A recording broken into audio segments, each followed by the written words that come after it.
Let's do this. The Cult of Hockey podcast by the faithful and for the faithful. I'm David Staples of the Edmonton Journal, and I'm here with Bruce McCurdy. Welcome, Bruce. Hey, David. How are you doing tonight?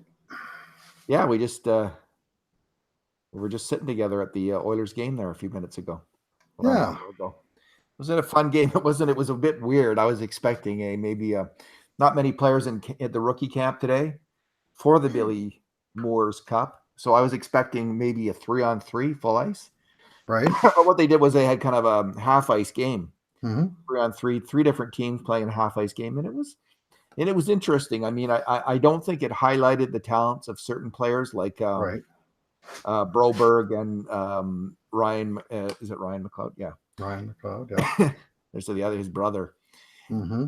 I don't think it like McLeod was so dominant last year up and down the ice, Mm-hmm. but it was more of a half ice game.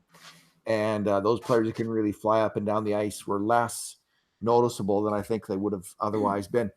Bruce, let's just go up and down the list. Let's go down the list and talk about the various players in the game. Sure. I thought it was a wise choice by the coaches. I think that full ice would have quickly degenerated into a breakaway contest. Chipping pucks out and guys winning races and going as you often see in scrimmage conditions. Whereas the emphasis was not on chipping pucks out, but definitely on getting the puck out under control, or you couldn't change off, or couldn't change possession of the puck either. So the defensive team was under way more pressure than simply to chop the puck out and let someone race onto it. They had to get it out with control. So it wound up being I think, the more straight up game that they played. Very low scoring game. I mean, they were playing 12-minute games, but 1-1, 2-2, 2-1 kind of games. And the championship game was 4-4 in 4 periods, 4-minute periods. And that was the most wide open that it ever got. So I think under the circumstances, like you say, it would have been nice to see full galloping speed out of Philip Broberg that we never really saw all week. We just saw tastes of it. And, it would have been nice to have some opportunity to see that. But 16 skaters is not a lot to be putting on a full ice show for an hour and a half. That's true. All right. Evan Bouchard, Bruce. I mean, halfway through the game, I think I turned to you and said he's going to be on the Oilers about halfway through the season. Mm-hmm. And the reason I said that was I noticed again what I've been noticing with Evan Bouchard is just his incredible dexterity with the puck and coolness, cool heads, cool hands. I mean, he does remind me a lot of Justin Schultz, who is also a very calm and cool player with the puck. Except Bouchard has a much, much better shot than Mm-hmm. Schultz ever had. Schultz had kind of a muffin from the point, not a dangerous shot at all, where Bouchard has both a rocket and a knife. Like he can either rocket it in or he can kind of knife it in Mm-hmm. with surgical precision and Mm-hmm. put it on someone's stick for a deflection. But I am so impressed with how cool he is when he has that puck. And so the issue isn't I don't think the issue with him is skating anymore. I think his skating's fine.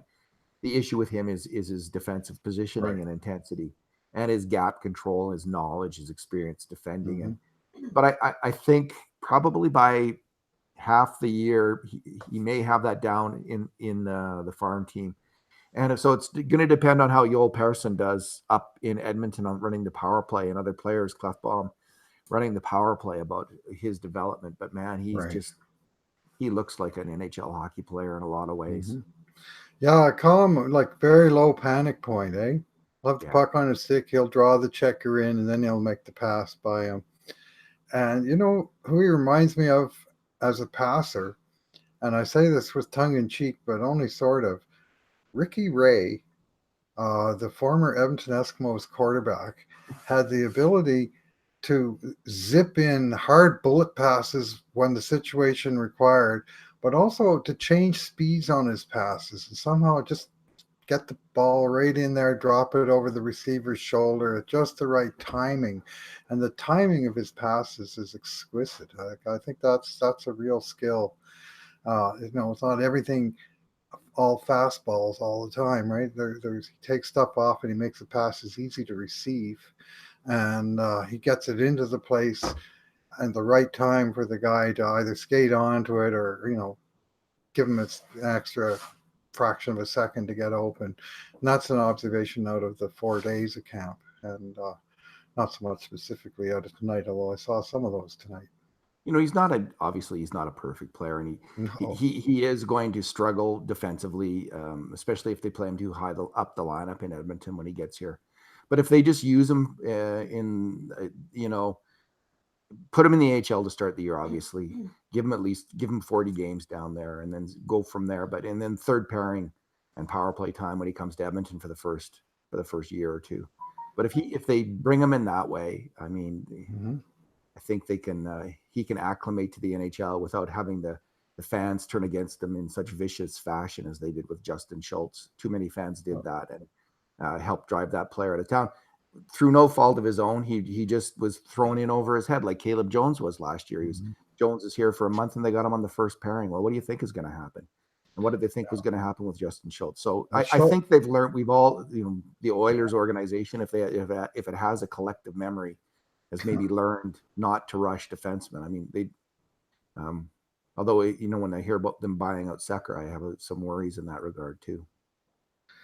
Well, we're here talk of them maybe thinking about buying out Sekera and exploring the options. I'll panic the day that they actually announce that such a move has been made.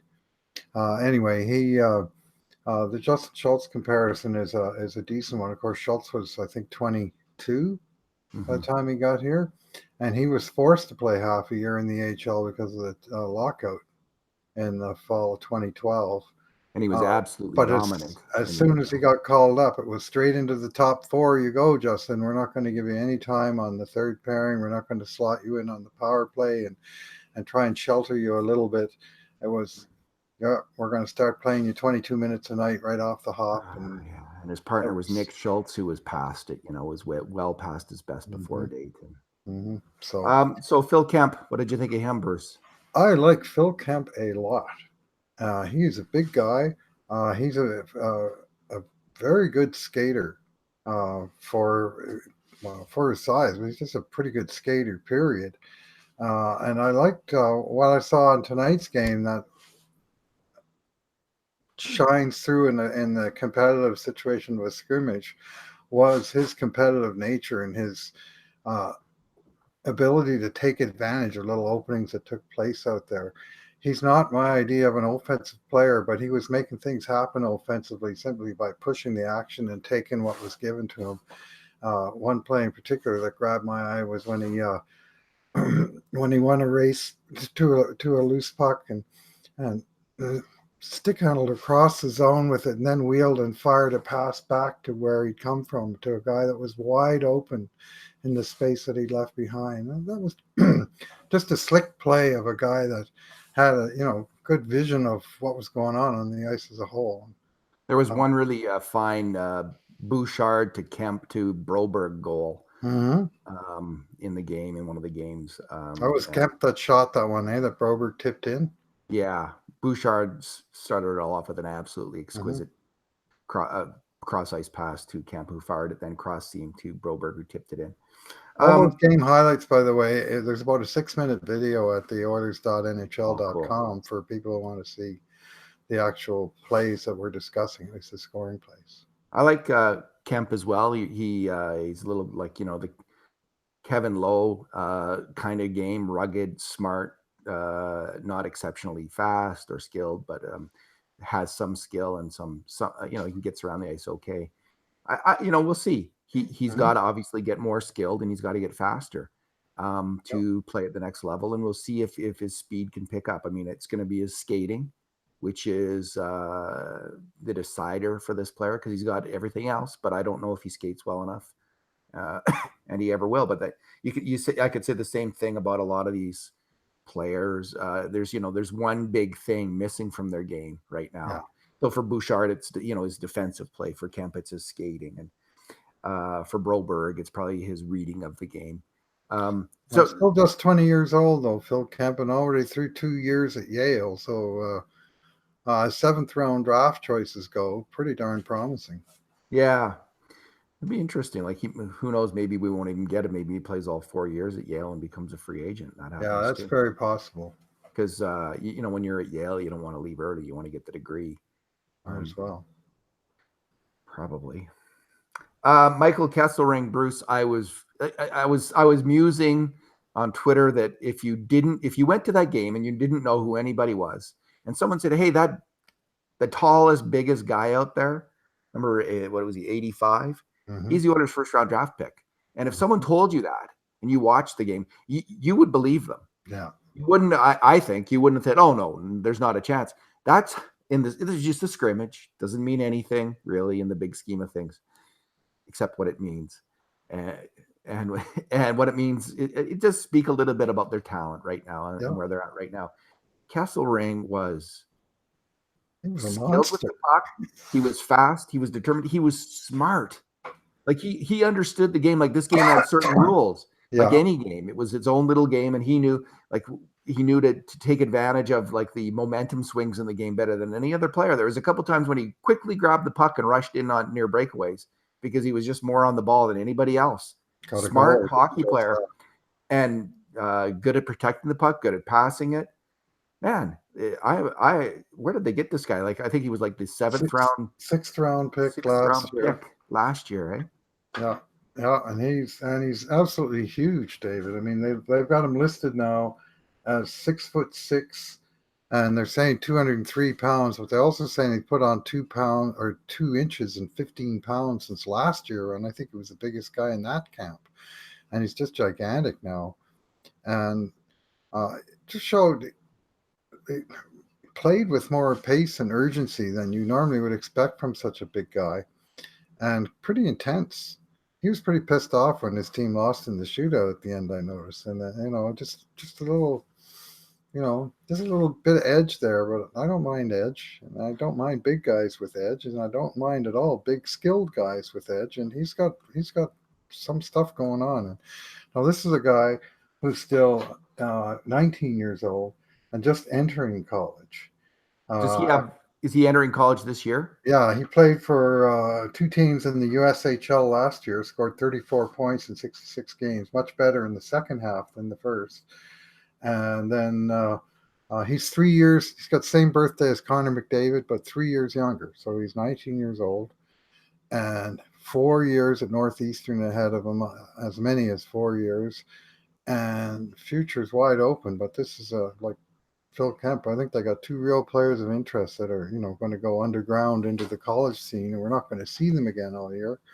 But Kesselring was a fascinating player to watch last year, and this year leaps and bounds ahead of where he was then. So, and like Kemp, he is a right shot D man. Big right shot D man. Peter Chiarelli didn't do a lot right, Bruce. But man, he stocked the Edmonton Oilers system with a lot of fine young right shot D man prospects. Bouchard, Bear, these 2 dudes, Joel Persson. Anyone else? Am I missing anyone? So good for Adam Larson. Adam Larson traded for one. Matt Benning signed.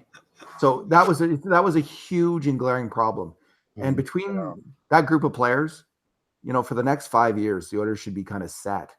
Hopefully somebody works out. I mean, the problem is that all these times we've seen these guys who think there might be a player in there, and then for whatever reason, they get hurt or something comes off the rails, or, I remember these caps back to like Drew Cherwonka on the ice, and Martin Marincin and Pitlick and those guys, and Martindale. Yeah, Martindale. You have to put it in perspective. I mean, some of them like Martindale looked good at one of these caps. I mean, Nail Yakupov, when he came to this camp, he looked like the second coming of Pavel Bure for sure. I mean, he was just this unbelievably sublime offensive talent at this level. So this is the, you got to put everything we say under that kind of proviso. Like it doesn't mean much. So, but it's still fun. But it'd be nice to think that 1 in 3 or 1 in 4 of these guys are going to work out, which is more the normal average than 0 out of whatever.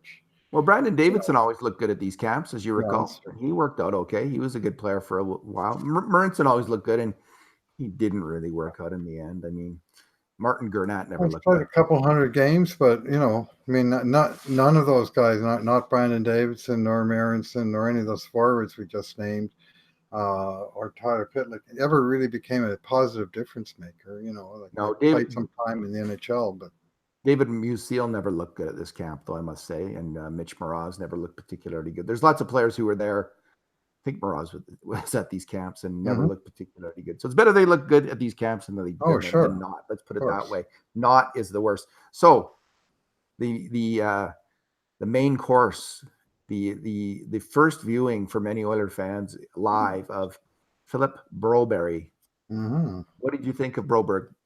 Yeah.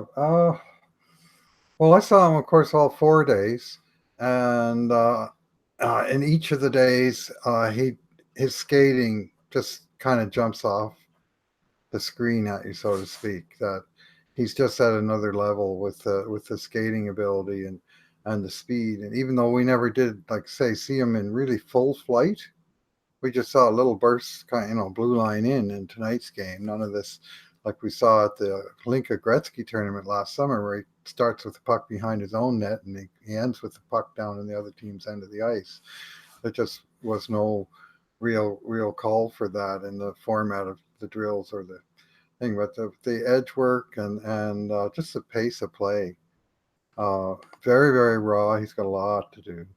He reminded me physically of a young Darnell Nurse, kind of really tall, lanky, skinny neck, super fast, some skill, but not like transcendent skill. Like not like, right. we're not, not like Bouchard. He doesn't look like Evan Bouchard with the puck. He looks good with the puck, but not great with it. Like Bouchard is just so fantastic with it. He's kind of magical, but Broberg's not that. He doesn't have, as we were like, remember, we were talking about Nurse in that Jasper game, how he absolutely leveled about 6 players with hits.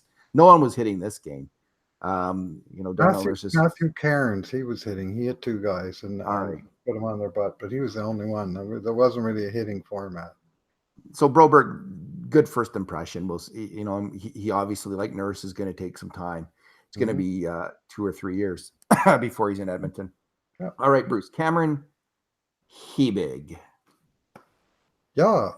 The first 3 days of camp, like I've watched him shoot the puck, and I thought, this guy's got a really good shot. That's really his standout skill.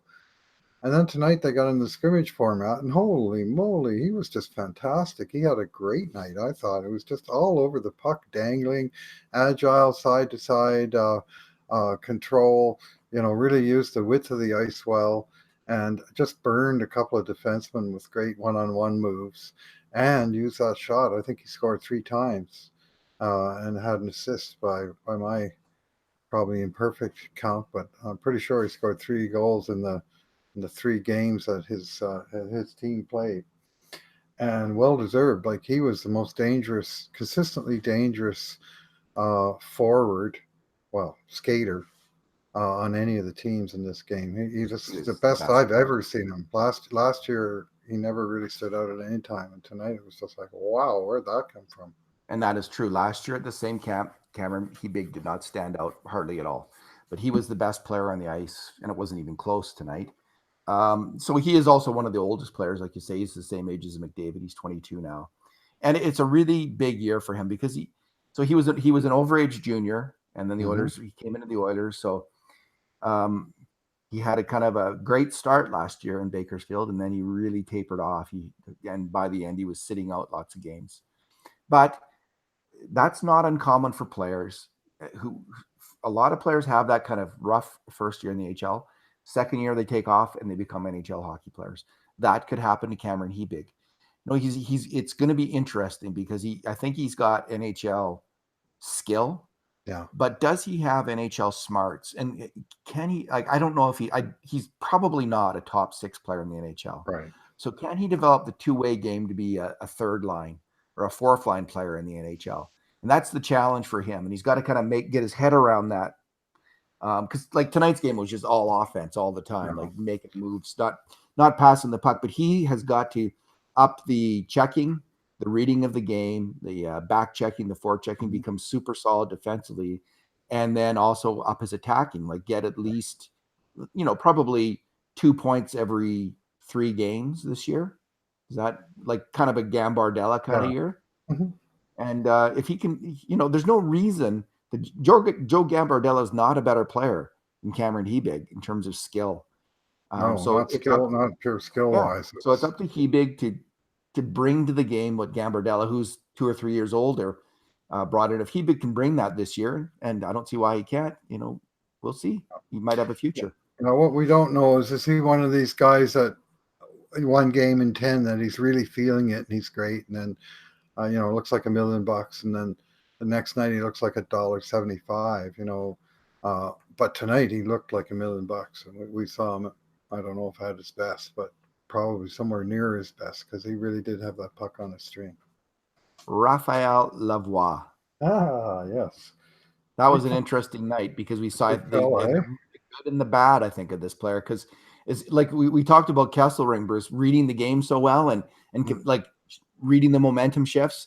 Lavoie was the opposite. He had some really great skill, but in terms of his like understanding of the particular kind of half court game they were playing and Right. how it worked, and you need to get out of the zone, and like he made more mistakes than anyone out there.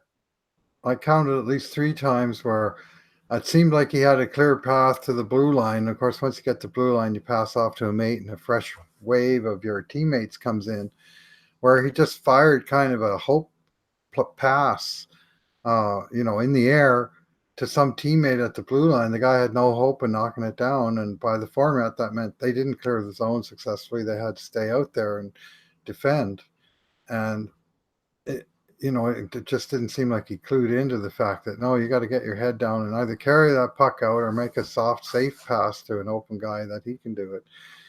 And when they did shoot the puck out and weren't allowed to change, he kind of fell asleep a couple times, and it was he that Kesselring walked right around and scored a goal off a rush right after a turnover of that type. So we saw a guy, well, let's say he's pretty raw at this point. And I In think some ways, but man, he's got skill. Like yeah, let's focus on the good stuff for a yeah. second. Let's talk about the good He's stuff. huge and he's got Yeah. all kinds of moves. Like hard to get the puck off the guy. A great shot, like he's hungry to score goals. You can see that in this player. Like he really wants to score and he knows how to do it. He's got some skill. So there's lots to like with this player too. Like he's an interesting package of He scored attributes. he scored 2 in this one, and he had one in the shootout at the end that won it for his side. But my favorite play that he made was not a shot at all, but it was a pass from shooting position where he had the puck in the high slot. It looked like he had a real good chance on goal, but he saw Ryan McLeod sneaking in at the far point, and he fired basically a shot pass that was wide of the post, but right on McLeod's stick for the easy tap in. And that kind of awareness in the offensive situation was very impressive. He just needs to learn to apply that in situations more defensive in nature. He's a project, but very enticing one. As you say, big and skilled and right-hand shot. Yeah, he has the talent to be a top 6 forward in the NHL, like a second or first line winger in the NHL. He's got that talent, but how much does he want it, and how hard is he going to work for it? And these are the questions, and that's why they're unanswered. That's why I went in the second round, not in the the first. draft. Yeah, Didn't happen to Ryan McLeod last year. He dropped, and last year when Ryan McLeod came to this camp, he was the most kind of eye-opening player on the ice because of his size and speed, just so impressive, charging up and down the full ice. In the half ice, he was somewhat less impressive, and he had a little bit of a habit to kind of when he got in tight to kind of reader the puck into the goalie's pads, Bruce, shoot it right into the goalie's pads, a la Tobias Reeder, and nonetheless, he and Lavoie combined well in a lot of plays, and McLeod was buzzing out there, and what I saw with Lavoie though, like he was more like hungry to get into the middle of the ice to make a play than McLeod. McLeod likes kind of making the nice play. So we'll see. That's the question with him. The knock on McLeod has been his unwillingness to go into the so-called dirty areas of the ice to get his nose dirty. And we heard something similar to that with Scott Housen's review of him on the radio earlier this week when he talked about how McLeod was taking shortcuts on his routes in the defensive zone when he thought his mates had it under control. He was cutting out for the easy breakout pass. And he said, we really got to work on him to go deep and really support those defensemen and start from deeper in the zone. And we know he's got the speed to get back, bring the puck up and into the play anyway. It's just a matter of getting him hardwired into thinking, I got to play, take the deep defense first routes. And really what I'm seeing with him is a 3C. And if he's going to be successful as a 3C, he absolutely has to excel on the defensive side of the puck. Yeah. On the offensive side, a little bit of a lack of bearing down when the chance was there. There was one chance that absolutely had to go in the net that took a little extra split second to shoot, and then he shot it low and into the middle of the ice, and a pad flashes out and takes away what should have been a sure goal, just because it wasn't snapped home with authority, and he's going to struggle to score at the NHL level. I think so too. Yeah, that's come on, like this. That kind of high level shooting skill just isn't there. So, speaking of Billy, like this was the Billy Moore's Cuppers that they were playing for. One of the Billy Moore's is, I think he has like the 10 rules or the 8 rules of hockey. One of them is that when the forwards come back to break out the puck, you come back and you do a deep circle. Like you don't.